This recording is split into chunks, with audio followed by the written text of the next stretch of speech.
Hi అండి. Welcome back to Ammu's kitchen. నేను మీ సౌజన్య. ఈరోజు మనం బుడం దోసకాయ టమాటా కర్రీని ఏ విధంగా తయారు చేసుకోవాలో ఈ వీడియోలో మీకు చూపిస్తాను. ఎంతో సింపుల్గా టేస్టీగా మనం ఈ బుడం దోసకాయ టమాటా కర్రీని ప్రిపేర్ చేసుకోవచ్చు. ఇప్పుడు మనం ప్రాసెస్ని చూద్దాం. ముందుగా ఒక పావు కేజీ వరకు బుడం దోసకాయలు తీసుకొని శుభ్రంగా కడిగి చిన్న చిన్న ముక్కలుగా కట్ చేసుకోవాలి.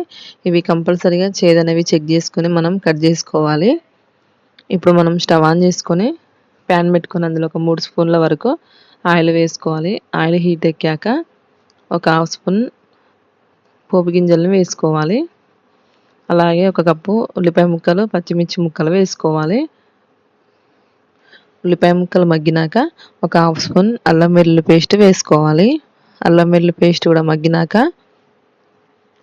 ఇప్పుడు ఒక హాఫ్ స్పూన్ పసుపు వేసుకోవాలి. పసుపు వేసుకొని ఒకసారి కలుపుకొని ఇప్పుడు మనం కట్ చేసి పెట్టుకున్న బుడం దోసకాయ ముక్కలను వేసుకోవాలి. వేసుకొని మొత్తం ఒకసారి కలుపుకున్నాక ఇప్పుడు లో టు మీడియం ఫ్లేమ్లో ఒక 2 నిమిషాల వరకు వీటిని మనం మగ్గించుకోవాలి. ఇప్పుడు ఒకసారి మూత తీసి కలుపుకుందాం. మనకి బుడం దోసకాయ ముక్కలు మగ్గిపోయాయి. ఇప్పుడు అందులో రుచికి సరిపడా సాల్ట్ వేసుకోవాలి.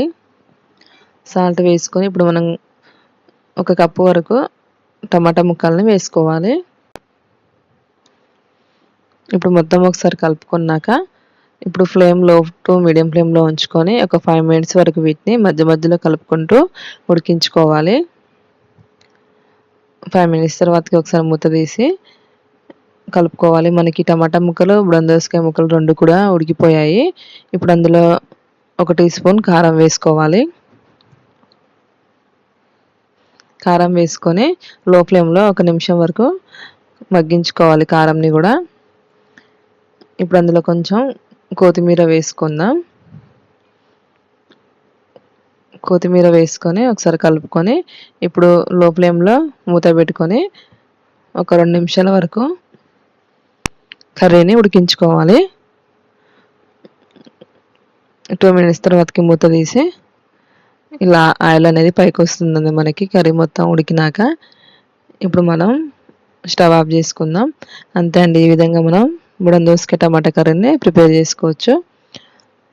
ఎంతో సింపుల్గా ఈ కర్రీని మనం ప్రిపేర్ చేసుకోవచ్చు. చాలా చాలా టేస్టీగా ఉంటుంది. మీరు ఒకసారి ట్రై చేసి చూడండి. మీకు ఈ వీడియో నచ్చినట్లయితే ప్లీజ్ లైక్ చేయండి, షేర్ చేయండి, కామెంట్ చేయండి, సబ్స్క్రైబ్ చేసుకోండి.